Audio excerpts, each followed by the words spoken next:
anak-anak di sini tingkah lakunya itu sudah mulai berubah. Dia datang, ibu, orang mau pulang belajar di sini. Kenapa? Di sana lain. Guru-gurunya kejam-kejam. Dampak dari konflik yang terjadi di Kabupaten Poso itu sangat sistemik dan juga merusak sendi-sendi kehidupan. Sudah semakin terkikis karena perkembangan peradaban manusia. Bagaimana agar supaya anak-anak bangsa yang ada di sana itu tidak kena dampak yang terlalu jauh. Berangkat dari keprihatinan itu melihat apa sih sebenarnya yang membuat konflik yang pernah terjadi di Poso. Kami mengharapkan bahwa anak-anak akan hidup dengan lebih baik. Kalau kita tidak memulai dari sekarang, satu generasi anak-anak kita ini akan tercerabut dari akar budayanya.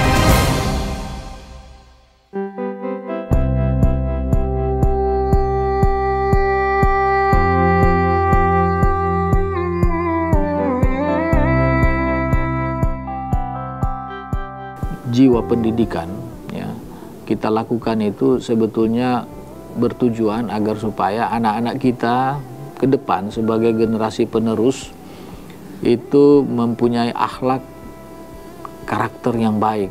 Bagaimana kita bersepakat untuk menanamkan nilai-nilai menghadapi masa depan, menghadapi tadi gejolak di masyarakat yang pasca konflik itu di dalam konteks pendidikan.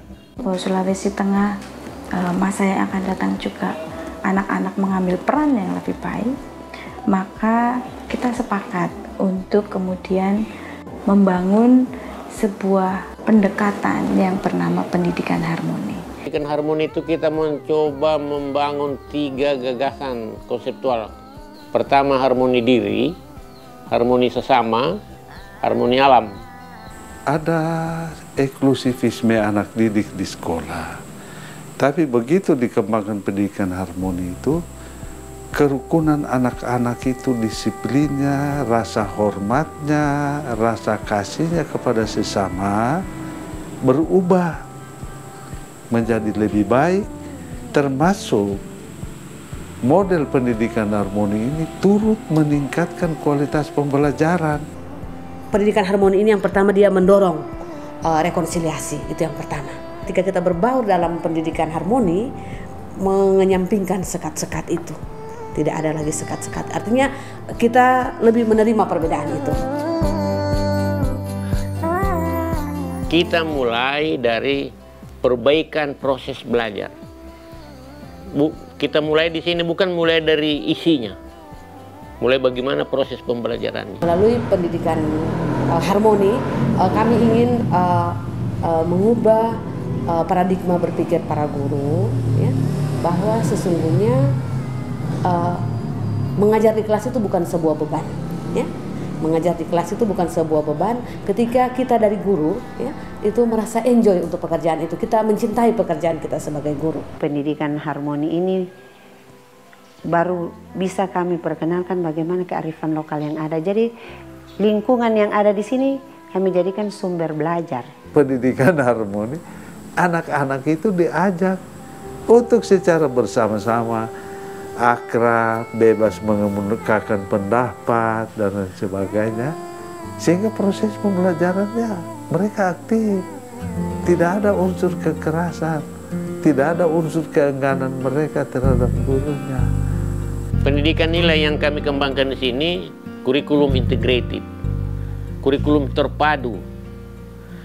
Kalau di kelas ada mata kuliah IPS, pendidikan moral Pancasila atau IPA, pendidikan agama apalagi, bahasa Indonesia, olahraga, semua mata pelajaran itu kita coba masukkan nilai-nilai harmoni itu. 2 tahun kita praktekkan, kita adakan penelitian. Hasil penelitian menunjukkan bahwa dibandingkan dengan tahun sebelumnya, sekolah-sekolah kita saja sudah peminatnya lebih banyak, murid. Itu satu. Yang kedua, orang tua murid itu sudah sangat antusias merasakan manfaatnya itu.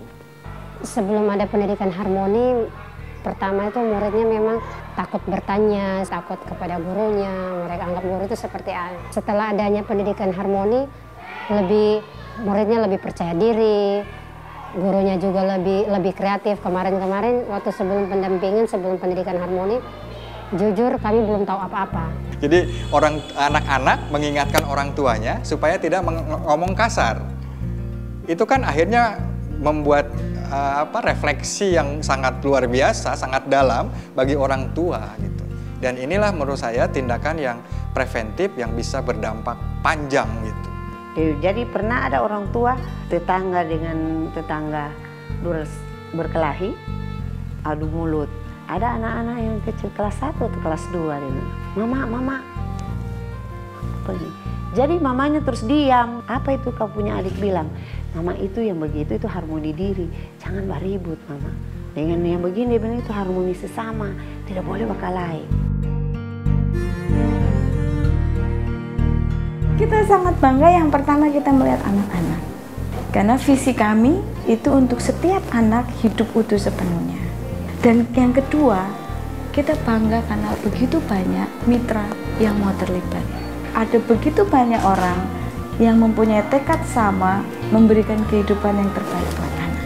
Karena kita tahu kita nggak bisa lakukan sendiri.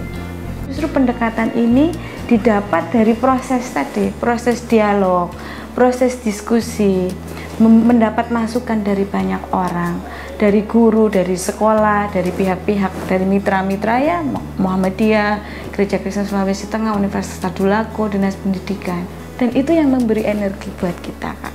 Anak-anak dan mitra. Dalam inisiatif Yayasan Pendidikan Kristen bersama dengan ADP mencoba membangun kemitraan dan kerjasama pengembangan pendidikan harmoni juga bagi Yayasan Al-Khairat dan Yayasan Muhammadiyah. Sebagai orang yang bergerak di bidang pendidikan, sangat merasa ini bagian dari kewajiban untuk membangun sesegera mungkin membangun pendidikan harmoni kepada seluruh peserta didik. Dengan demikian, maka anak-anak memiliki kecerdasan, sikap, keterampilan dalam memaknai kehidupan yang harmoni. Ya, jadi ketika bicara pendidikan karakter, ya, oh ternyata kita di Sulawesi Tengah itu ada pendidikan karakter yang namanya pendidikan harmoni. Satu-satu harmoni diri, dua-dua harmoni sesama, tiga-tiga harmoni alam, 1, 2, 3 semua harmoni. Yes.